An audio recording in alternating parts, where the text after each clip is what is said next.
I'm Mary Watson and I'm Secretary of Carnlough Community Association. The community group, as it stands at the moment, started in 2005. There was a development group before that, but it morphed into Carnlough Community Association. And in that time, since 2005, the chair, Patricia McConnell, and a small team of committee have worked all through those years to help to provide activities for old and young and environmental projects, help to the schools, so many different projects in that time.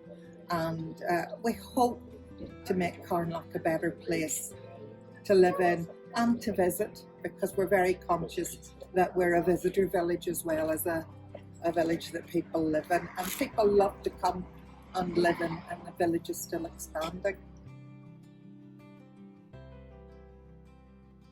From a very long time ago, we've had help through supporting communities and the Housing Executive to provide various different pots of money to help us to do projects with the schools, environmental projects, work with different groups of people. That's happened all along, but more than that, we also have a representative input into the housing and the provision of housing and the needs of tenants through both Larne, Ballymena and the Rural Residents Group.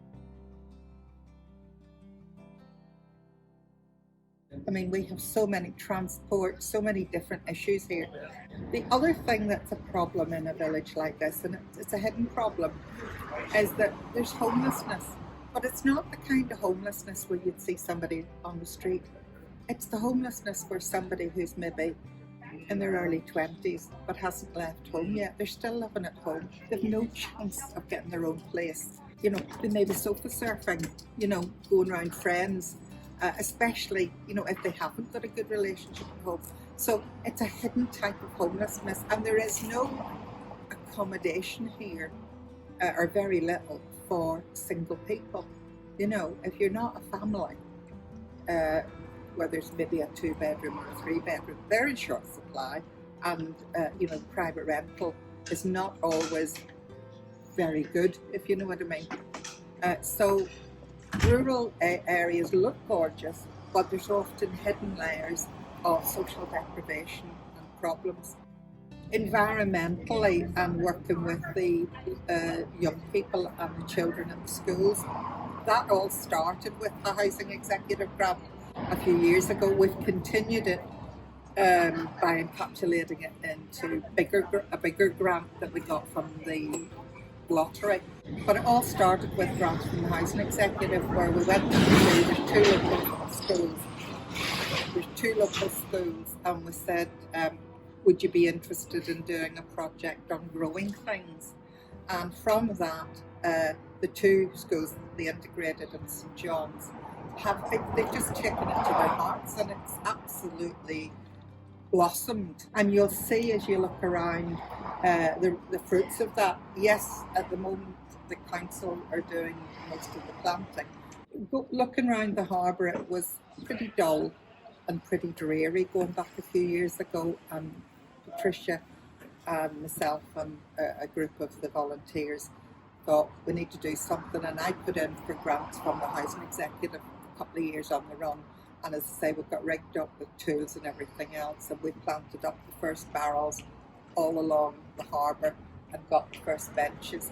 And then from that, because we had that in our village plan, that then went on to the council for village renewal money, and we got that.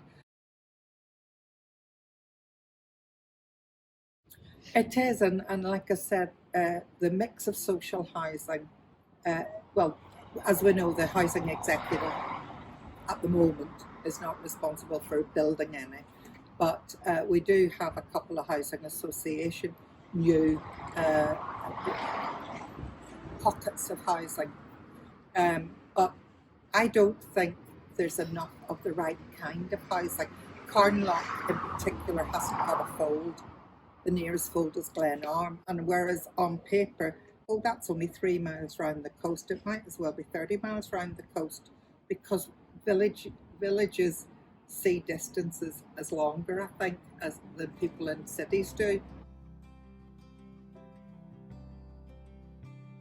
As somebody who lived in England for a long time, I think that the Housing Executive is an absolutely wonderful organisation, because it's got that. Northern Ireland's a small place, and the Housing Executive to me has its eye open all the way around the whole of Northern Ireland, whereas in England public housing is very splintered.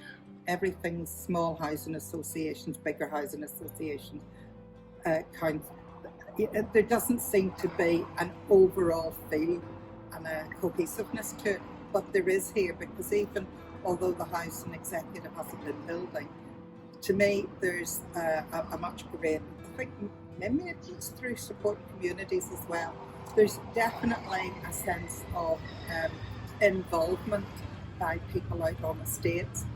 But you see, it's not just about the houses, it's about the people that live in the houses and the quality of their lives. And I think that's where the Housing Executive goes the extra mile.